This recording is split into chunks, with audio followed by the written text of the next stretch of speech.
আজকে আমি ভয়ানক একটা ব্যাপার নিয়ে বক্তব্য শুরু করতে চাই। আল্লাহ যদি আমাদের দোজখে ফেলেনও, সবচেয়ে খারাপ পরিস্থিতিতে আল্লাহ যদি আমাদের জাহান্নামে ফেলেনও, এটা হবে সাপ্তাহিক ছুটির মতো, কয়েকদিন মাত্র। কারণ তিনি আমাদের এতই ভালোবাসেন যে মুসলমানরা শেষমেশ তো জান্নাতে যাবেই। তাই আমরা যদিও জাহান্নামে যাই, সেটা হবে অল্প কিছু দিনের জন্য, সমস্যা নেই। এক সেকেন্ডের জন্য এটা ভাববেন না যে আমি তো খারাপ, আল্লাহ যদি আমাকে জাহান্নামে ফেলেনও, এক সময় তো আমি এখান থেকে মুক্তি পাবো। এই ধরনের চিন্তাকে কখনো প্রশ্রয় দিবেন না। ব্যাপারটা হলো, জান্নাত জাহান্নামের পূর্বে বিচার দিবস রয়েছে, যেটি একদিনের জন্য, সেটা 1000 বছর লম্বা হবে। জান্নাত বা জাহান্নাম নয়, আল্লাহর কথা অনুযায়ী শুধু বিচারের দিনটি এত লম্বা হবে। আর বিচারের দিনটি হবে মাত্র একদিনের। আর জান্নাত জাহান্নাম চিরকালের জন্য। তাই কেউ যখন বলে গুটি কয়েকদিন, তাকে এখনকার দিনের হিসেবে চিন্তা করলে তো হবে না। বর্তমানে পৃথিবী তার অক্ষ বরাবর ঘুরে, আমরা সূর্যের উদিত হওয়া এবং অস্ত যাওয়া দেখি।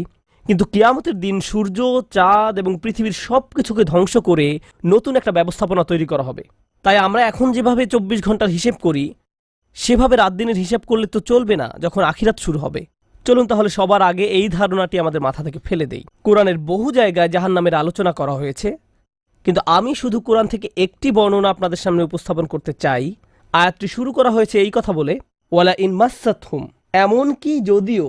সহজ কথায় তিনি বাক্যটিকে দুর্বল করে দিচ্ছেন। যদিও মাসাতহুম, যদিও এটা তাদের স্পর্শ করে। আরবিতে মাসা অর্থ কোনো কিছু যখন আপনাকে সামান্যতম স্পর্শ করে। যদি সেকেন্ডের জন্য স্পর্শ করে, তখন তাকে বলা হয় মাস।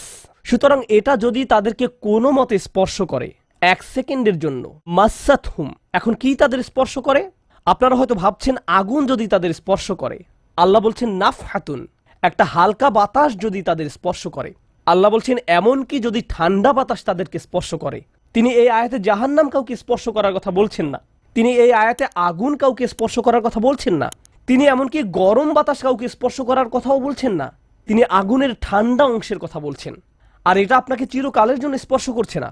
এই মুহূর্তে গ্যাস আমাদেরকে স্পর্শ করছে, বাতাস এখন আমাদেরকে স্পর্শ করছে, আমরা এটা অনুভব করি না। আর এই আয়াতে আল্লাহ বর্ণনা করছেন কি তাদের স্পর্শ করছে। বাতাস তাদেরকে স্পর্শ করছে। কোন ধরনের বাতাস? অপেক্ষাকৃত গরম বাতাস নাকি ঠান্ডা বাতাস? ঠান্ডা বাতাস। ঠান্ডা বাতাস কোনো রকম তাদেরকে স্পর্শ করছে। তখন তাদের প্রতিক্রিয়া কি? চিৎকার করে বলে উঠবে, ইয়া ওয়াইলানা, হায়, সবচেয়ে কঠিনতম শাস্তি আমাদের জন্য শুরু হয়ে গেছে। ইন্না কুন্না যালিমিন, আমরা সব সময় অপরাধী ছিলাম। তারা সাথে সাথে তাদের সব অপরাধ স্বীকার করবে। যে কারণে এই আয়াতটি আমি সংক্ষেপে আপনাদের নিকট উপস্থাপন করলাম। প্রথমত, এই আয়াতে আল্লাহ জাহান্নামের শাস্তির অভিজ্ঞতা বর্ণনা করছেন না। আল্লাহ সকল বিশ্বাসীকে জাহান্নামের আগুন থেকে মুক্ত রাখুন। কিন্তু আল্লাহ এখানে বর্ণনা করছেন এমনকি জাহান্নামের আগুনের কাছে গেলে এবং ক্ষণিকের জন্য এর বাতাসের সামান্য স্পর্শ লাগলে একজন মানুষ চিন্তা করা শুরু করবে, এর চেয়ে আর ভয়ঙ্কর কোনো শাস্তি হতে পারে না। এজন্যই আল্লাহ দোজখের আগুন সম্পর্কে বলছেন, ইন্নাহা সাআত মুস্তাকাররা ওয়া মুকামা, নিশ্চয়ই তা অবস্থানস্থল ও আবাসস্থল হিসাবে কতই না নিকৃষ্ট। অল্প এবং বেশি যে কোনো সময়ের জন্য ওটা কত নিকৃষ্ট জায়গা। এই ভূমিকা দেওয়ার পর যখন বিচার দিবস শুরু হবে, যখন সমগ্র মানব জাতি একত্রিত হবে, তারা জানে না কোথায় যাবে, তারা জানে না কোন দিকে ফিরবে। এই ঘটনা আসলে রাসূলুল্লাহ সাল্লাল্লাহু আলাইহি সাল্লামের একটি হাদিসে উল্লেখ করা হয়েছে। তো একবার কিছু মানুষ বিখ্যাত সাহাবী আনাস ইবনে মালিক রাদিয়াল্লাহু তাআলা আনহুর কাছে এলো। কারণ মানুষ লোকমুখে এই খবর পেয়েছিল যে আনাস এই হাদিসটি জানতেন, আর এটি অনেক বড় একটি হাদিস, বুখারী শরীফে বর্ণিত আছে। এই ঘটনা ঘটে রাসূলুল্লাহ সাল্লাল্লাহু আলাইহি সাল্লামের ইন্তেকালের পরে। তিনি বলেন, হাদ্দাসানা মুহাম্মাদুন সাল্লাল্লাহু আলাইহি ওয়াসাল্লাম। এখন আনাস রাদিয়াল্লাহু তাআলা আনহু কথা বলছেন। তিনি বলেন, রাসূলুল্লাহ সাল্লাল্লাহু আলাইহি সাল্লাম আমাদের বলেছেন, ইযা কানা ইয়াউমুল কিয়ামাতি মাজান নাসু বা'দুহুম ফি বা'দ, যখন বিচার দিবস শুরু হবে, মানুষ ঢেউয়ের মতো একে অপরের উপর আশ্রয় পড়বে। সর্বোচ্চ বিশৃঙ্খলা, সবাই একে অন্যের দিকে ছুটতে থাকবে।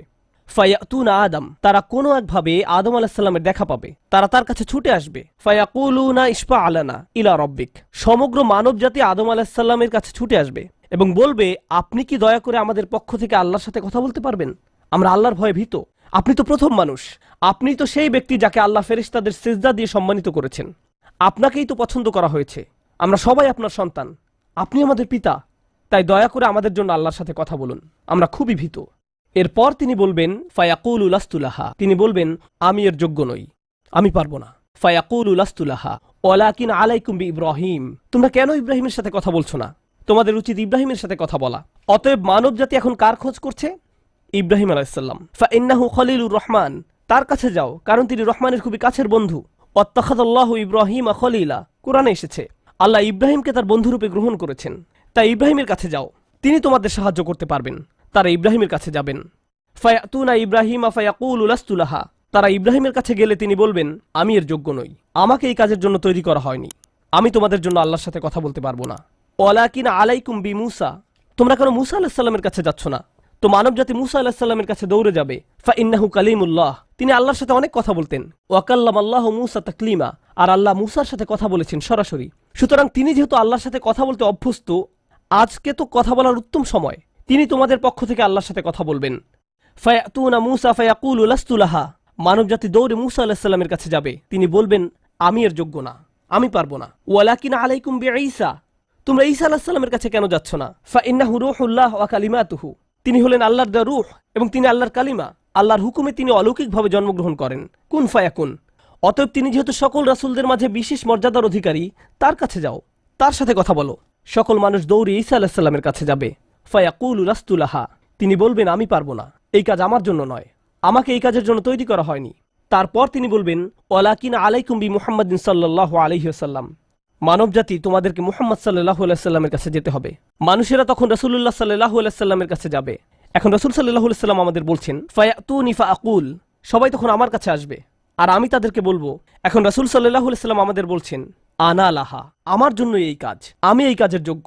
আনা লাহা ফাআস্তাযিনু আলা রাব্বি।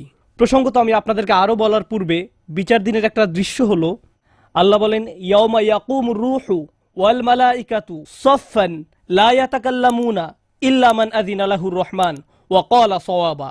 যেদিন রূহ ও ফেরেশতাগণ সারিবদ্ধভাবে দাঁড়াবে, এমন এক সময় থাকবে যখন কেউ কথা বলতে পারবে না, এমন এক ধরনের নীরবতা, এমন নীরবতা বিরাজ করবে যার কথা মানবজাতি কোনোদিন শোনেনি। এমন ধরনের নীরবতার অস্তিত্ব কখনো কোনোদিন ছিল না। সেই রকম পিনপতন নীরবতায় আল্লাহ বলেন লা ইয়াতাকাল্লামুন, কেউ কথা বলতে পারবে না, ইল্লা মান আযিনা লাহুর রহমান, দয়াময় আল্লাহ যাকে অনুমতি দিবেন সে ব্যতীত। আর তিনি হলেন মুহাম্মদুর রাসূলুল্লাহ সাল্লাল্লাহু আলাইহি সাল্লাম।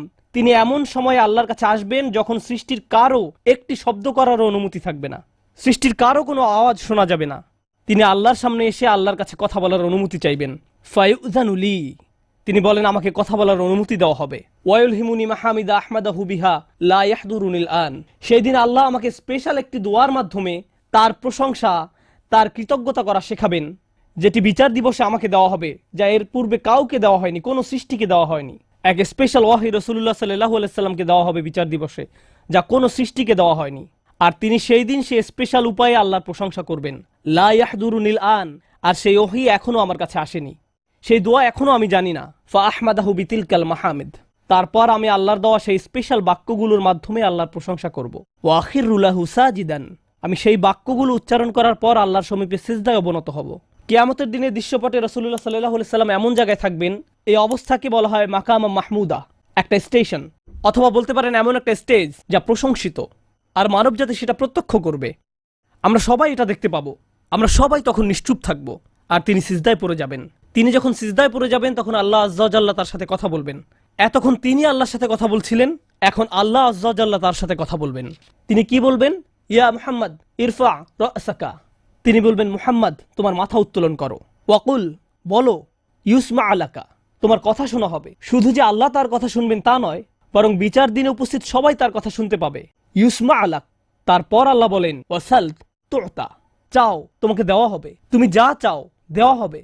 কিয়ামতের দিন আল্লাহর একটি সৃষ্টি কেমন পজিশনে থাকলে আমরা সবাই যখন আল্লাহর নিকট ভিক্ষা চাচ্ছি, আতমিম লানা নূরানা ওয়াগফির লানা, হে আমাদের পালনকর্তা, আমাদের নূরকে পূর্ণ করে দিন এবং আমাদেরকে ক্ষমা করুন, এই কথা বলে আমরা আল্লাহ আযজা ওয়া জাল্লার কাছে কাকুতি মিনতি করতে থাকব। আর এখানে আল্লাহ তার এই সৃষ্টিকে বলছেন তুমি চাও, তুমি যা চাও আমি দিব। সাল তুতা, এই হলো আমাদের রাসূল সাল্লাল্লাহু আলাইহি সাল্লাম। তারপর আল্লাহ বলবেন ওয়াশফা, তুমি যদি কারো পক্ষ থেকে কথা বলতে চাও, তুমি যদি কারো ব্যাপারে সুপারিশ করতে চাও, যাও সুপারিশ করো। তুশাফা, আমি তোমাকে অন্য মানুষদের পক্ষ হয়ে কথা বলার অধিকার দিলাম। তুশাফা, এই গ্যারান্টি আল্লাহ তার রাসূল সাল্লাল্লাহু আলাইহি সাল্লামকে দিয়েছেন। ফাকুলু ইয়া রব, তখন আমি বলবো ইয়া রব। উম্মতি উম্মতি, তিনি সর্বসাকুল্যে এই কথা বলবেন, এটাই তার সম্পূর্ণ বাক্য, আমার উম্মাহ আমার উম্মাহ, আমার মানুষ আমার মানুষ। কিয়ামতের দিন সবাই বলবে নাফসি নাফসি, আমি নিজে আমি নিজে আমি নিজে। আল্লাহর নবীরা যারা মানুষকে আল্লাহর দ্বীনে আনার জন্য দিবারাত্রি পরিশ্রম করে গিয়েছেন, যেমন ইব্রাহিম আলাইহিসসালাম, যার এই দুনিয়ায় থাকাকালীন সময়ে শুধু একটাই উদ্বেগ ছিল মানুষের মুক্তি। বিচারের দিনে তিনি বলবেন, না, যাও অন্য কোথায় যাও, যাও মুসার সাথে কথা বলো। মুসা আলাইহিসসালাম, যিনি বনি ইসরাইল নিয়ে চিন্তিত ছিলেন, তিনি বলবেন, না, যাও ঈসার সাথে গিয়ে কথা বলো। আর আমাদের রাসূল সাল্লাল্লাহু আলাইহি সাল্লাম বলবেন, প্রসঙ্গত কোরআনে কিয়ামত দিবসের যে ভয়াবহতার কথা বর্ণনা করা হয়েছে তা একবার চিন্তা করে দেখুন। ইয়াউমা তারাউনাহা তাযহালু কুল্লু মুরদিআতিন আম্মা আরদাআত। প্রত্যেক মা যে তার বাচ্চাকে দুধ খাওয়াচ্ছে তার বাচ্চাকে ফেলে দিবে যেন সে কিছুই না। ইয়াফিরুল মারউ মিন আখিহি ওয়া উম্মিহি ওয়া আবিহি। সেদিন মানুষ তার ভাইয়ের কাছ থেকে পালাবে, মায়ের কাছ থেকে পালাবে, বাবার কাছ থেকে পালাবে, ওয়া সাহিবাতিহি ওয়া বানিহি, তার স্ত্রীর কাছ থেকে পালাবে, ছেলেমেয়ের কাছ থেকে পালাবে। সমস্ত গুরুত্বের সাথে সেই দিন সবাই কাকে নিয়ে উদ্বিগ্ন থাকবে? নিজেকে নিয়ে। প্রকৃতপক্ষে সেদিন প্রত্যেক ব্যক্তি বলবে, ওমান ফিল আরদি জামিআ সুম্মা ইউনজিহ, সবাইকে জাহান্নামে নিয়ে যান এবং বিনিময়ে আমাকে জান্নাতে প্রবেশ করতে দিন। এটাও কোরআনে এসেছে। মানুষ সেদিন এমন মরিয়া হয়ে উঠবে, সেদিন একজন মানুষ আল্লাহর সাথে কথা বলবেন, আর প্রথম যে শব্দগুলো তার মুখ থেকে উচ্চারিত হবে তা হলো উম্মতি উম্মতি। আপনার জন্য আপনার রাসূলের ভালোবাসা এমনই প্রগাঢ় সাল্লাল্লাহু আলাইহি সাল্লাম।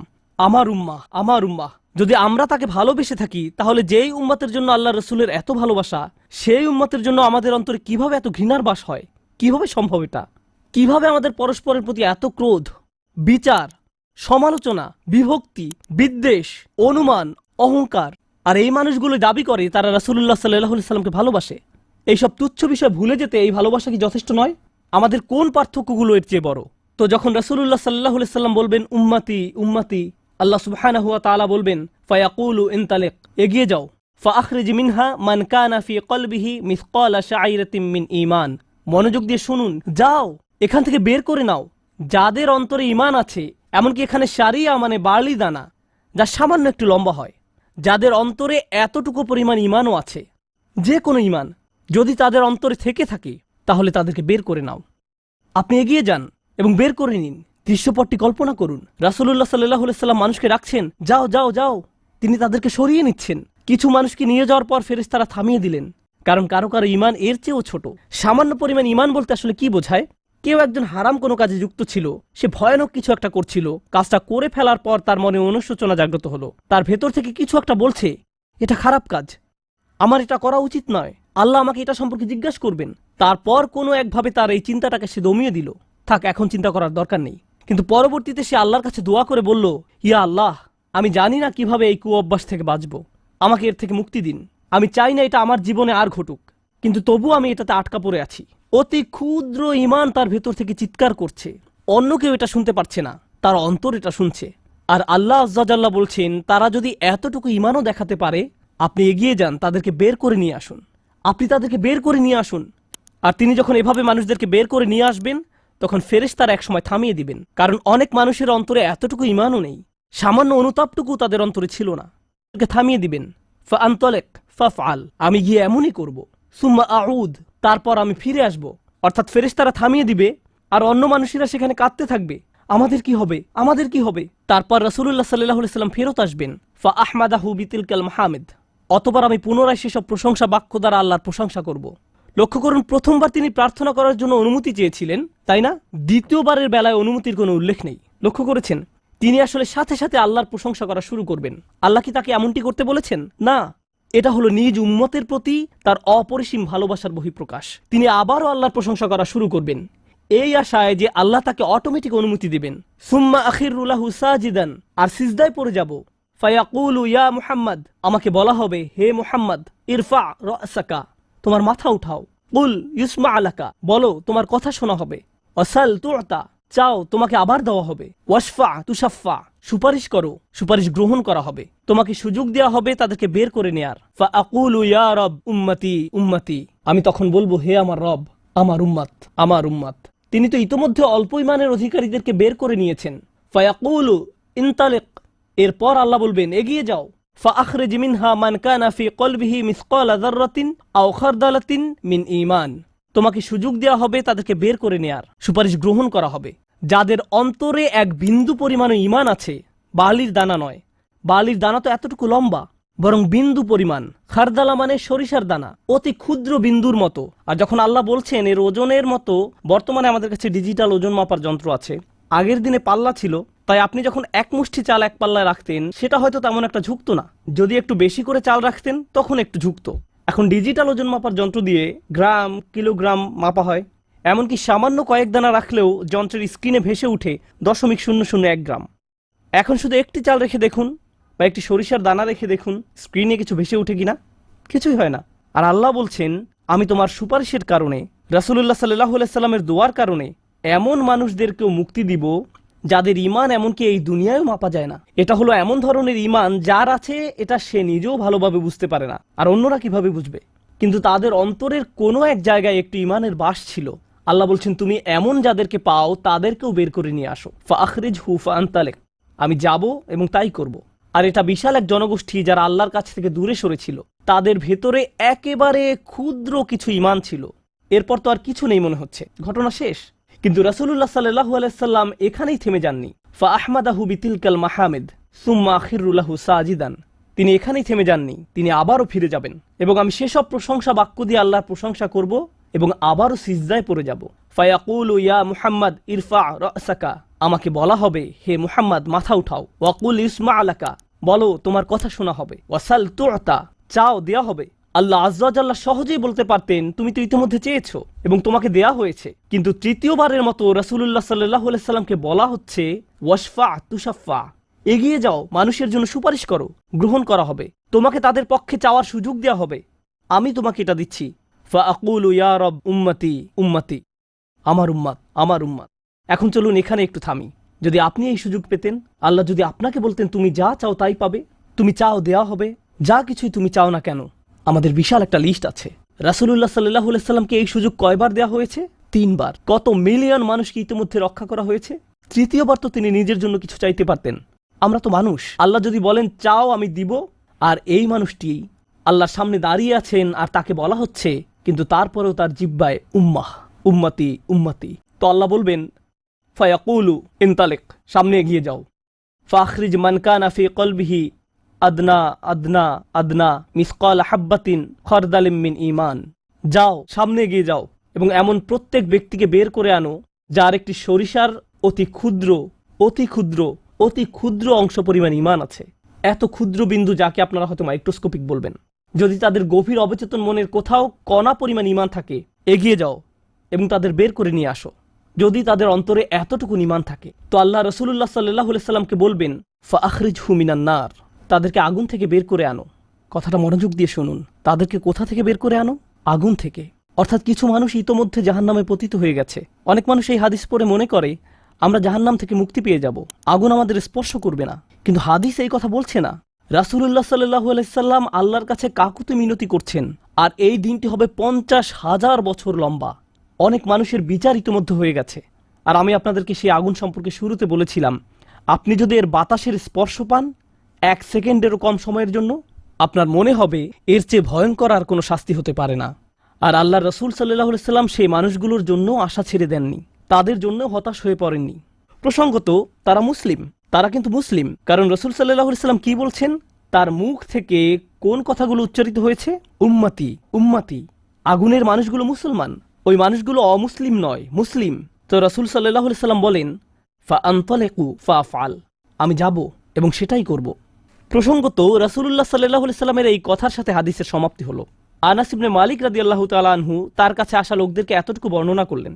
ফাকুলতু লিবাদি আসহাবিনা, হযরত আনাসের কাছে হাদিস শিখতে আসা একজন বলল, আমি আমার কিছু সঙ্গীকে বললাম, লাউ মারারনা বিল হাসান ওয়া হুয়া মুতাওয়ারিন ফি মানজিলি আবি খলিফা, চলো আমরা হাসান বসরির কাছে যাই।